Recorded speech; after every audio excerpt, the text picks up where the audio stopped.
I get stopped all the time about you, Maureen. Tons of people. And they're like, you know what I love? I love the nerve with Maureen Callahan. Oh, I love hearing that. And Thank you. It's male and female. It's amazing. Like it has, I think, equal appeal, as does the Meghan Kelly show. That's crazy. Equal appeal to men and women. I love that. It's very hard to do. Is it? Yeah, it is. It is, because I think like the Today Show is obviously just going for women. Right. Right. A lot of the Manosphere podcasts, they just want men. Right. It's hard to find an audience that's almost equal. You know, it's like 55-45, what have you. And so hats off to you, madam. Well, thanks, Megan. My favorite emails come from men who make sure to identify themselves as super straight, really tough guys. They love lots of hot heterosexual sex.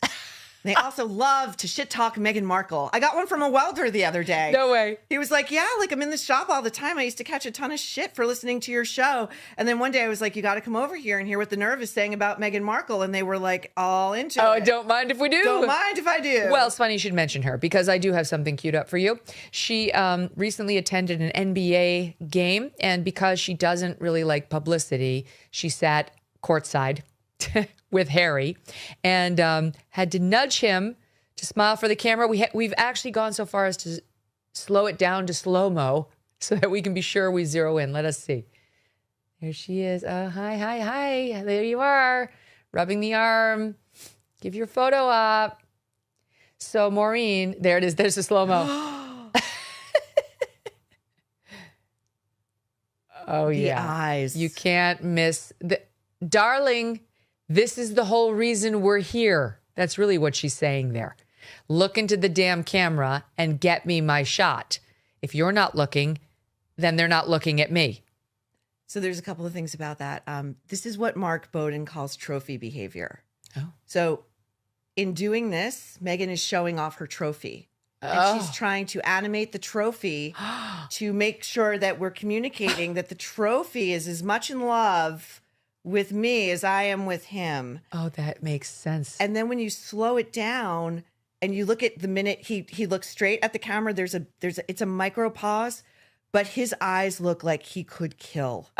He looks he doesn't want to be there, and he doesn't want to be engaging with the media that they ran away from. Yeah. Running for their lives. That I think he genuinely hates. Oh, I do too. But she doesn't. Oh no, she loves it. And you know, the other thing is, like, those seats are very coveted, even among celebrities. And very expensive. Courtside seats.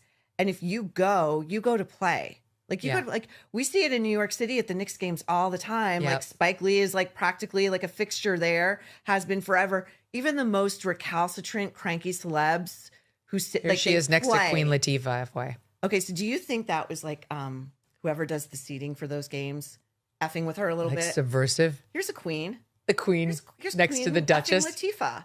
She's higher than you. She's higher than you, and she's more well liked than you, and she had a hit show for a very long time. Yeah. And then the other thing I thought was interesting about that game was the Obamas were there. God. And it seemed to me like, is this the night where like high profile couples who have divorce rumblings swirling all around them go to show the world that like everything's cool? Yeah, it could have been. I'm not buying it. But it really is a joke. Like, honestly, it's the South Park. We want privacy. We want privacy. Front row courtside. You know, so like I go to Knicks games with my family. Mm-hmm. I took my young guy, my 12-year-old, just the two of us, and it was super fun. We went as like a mom-son date. We didn't sit there. Oh, I could have bought those tickets. I could have made sure we got seen courtside. I didn't do that because I was going to watch a basketball game with my child. I wasn't going for a photo op, which clearly she was. She doesn't care about basketball. She wanted to be seen. And this bitch is still, they're in court right now suing the Daily Mail in the UK about like yet another piece of coverage that they thought was unfair to poor mean Harry and Meghan, you know, like poor mean Daily Mail going after these poor, you know, losers who just want to be left alone. Bullshit. He was on the stand, by the way, in that courtroom crying, like weeping or trying to weep on the stand about the misery that the media has caused his wife. And the judge in the case had to remonstrate him several times and say, excuse me, sir, this is a courtroom. It is not about your emotions. It's not Oprah. Pull yourself together and speak to the matter at hand. That is it. So it cannot be both, right? No. It cannot be both. This is exactly right. If you put yourself out into the public sphere as a public figure, you know, in any prominent way, there's a number of ways that you can become a public figure and be out there. You have to accept that this is part of the deal. It's not nice. It's not pleasant. I mean, honestly, I was laughing. Abby and I were looking at this recently. I'm like, in the past few years, I've been called a racist, a transphobe, a bigot, an Islamophobe, a pro-pedophile. Now it's anti-Semite. Like, none of this is pleasant. None of it is true. And you really do have to know who you are, you know, to be able to handle this. And I think that's part of the problem with this woman. She doesn't know who she is. Exactly. At all. She's playing a role, and she has been from the start, especially with Harry. Exactly. So she can't take the negative coverage, which is why they continue suing and suing and suing. And even in that court proceeding, he was talking about how, like, my wife was treated abominably by the British press corps. Oh my God, they made her an international star. They loved her in the beginning. You only started to get upset when she started to behave badly, and they wrote about that too. The thing about Meghan, to your point about not knowing who she is, so like all the things you were just describing are unpleasant, but I'm sure they don't land with you. I'm sure it's like Elizabeth Taylor once said about Joan Rivers, doesn't hit me where I live. Not who I am. Yeah. I know that. I think her problem is she thought that this level of fame and a power marriage like this would fill the hole, but nothing's going to fill that hole. It's it's a black hole because it's a black hole of identity inside. Right. And it interestingly, in her case, it doesn't have to do, I don't think she has like man issues. She has self-esteem issues. Like the women who have man issues have dads who were not around or who left their moms or who are serial cheaters on the moms, right? They don't know how to be treated. They don't know how to like demand good treatment, usually. And I'm generalizing. That's not her thing. Her thing is, I need to be built up into something I'm not. Whatever I am is not good enough. In her head, this is how she feels. And so she's got to land the prince, and she's got to have the right cover of the right magazine. She's got to be called Duchess, even when she's the only one in the house, Maureen. No. She's got to be courtside. She's got to be as ever and with the beekeeper, right? Like all of it has to be curated to perfection, or we're all going to see behind the veil that she's just like the rest of us, imperfect as hell, but relatively fine. Well, you know, there are parallels here with Carolyn Bessette Kennedy, who I think we're going to get to. But one of the things about Meghan also that is such a tell for me is that whenever she's interacting with another person who's not really, it's not Harry, but it'll be somebody else, whether it's a friend, an employee, a handler, whatever. She does this thing constantly that is so off-putting, and it's a power move. She pets them. I was picturing that in my mind while you were winding up.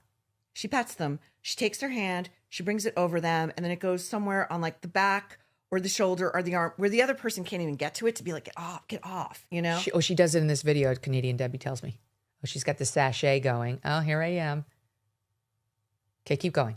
And then she gets to the red carpet or the blue carpet, you'll see. And this handler is attempting to arrange this completely unruly, dated, old person's train. This gown is so dated. Yeah. Like she can't even, like no decent stylist will work with her. You can tell. Right. They don't want anything to do with this. This thing looks like an 80s prom dress to me. It does, actually. And look at her like flaunting look at my train. Yeah, this wasn't even her night. This is Tina Knowles' night. This is Beyonce's mother's night. This is apparently also another gala she invited herself to. Oh, God. She wasn't on the list. She wasn't on the program.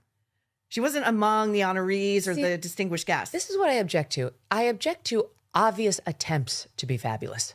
It's one thing to be fabulous, right? It really is. Yes. And you just are. Yes. And it's quite another when I can see you're trying. Yes. It's a turnoff. Not for nothing, but back to that sheriff out in the Tucson Nancy Benet Ramsey case. I'm sorry. It's just so funny. I love that guy. He's like, sorry, forgive me.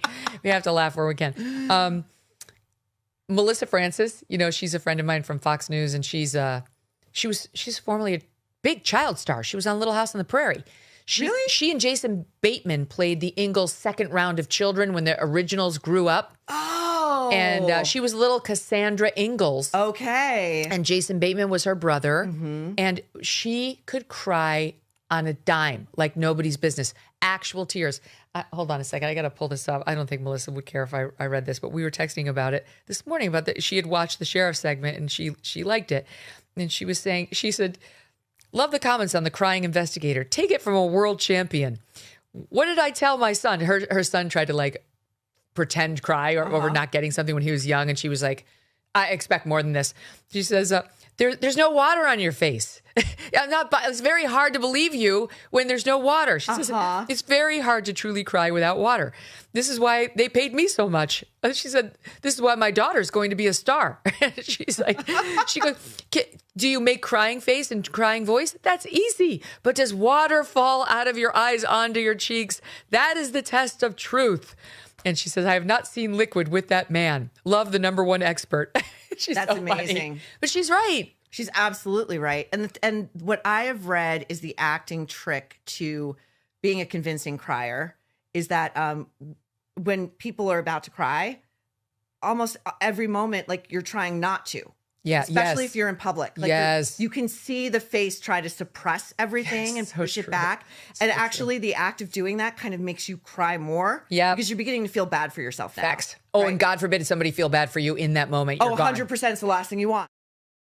International disputes, inflation, rising national debt, digital currency. There is a never-ending list of reasons gold has risen over 700% in the last 20 years. And a never-ending list of reasons smart Americans diversify a portion of their savings into precious metals with Birch Gold Group. Gold can thrive during uncertainty, which is why it is a crucial part of a balanced strategy. It gives you peace of mind given all the events that could impact the U.S. economy. See if holding gold in a tax-sheltered retirement account is right for you. Birch Gold can help you convert an existing IRA or 401k into an IRA in gold. Just text MK to the number 989898 to receive your free info kit on gold. There's no obligation, just useful information.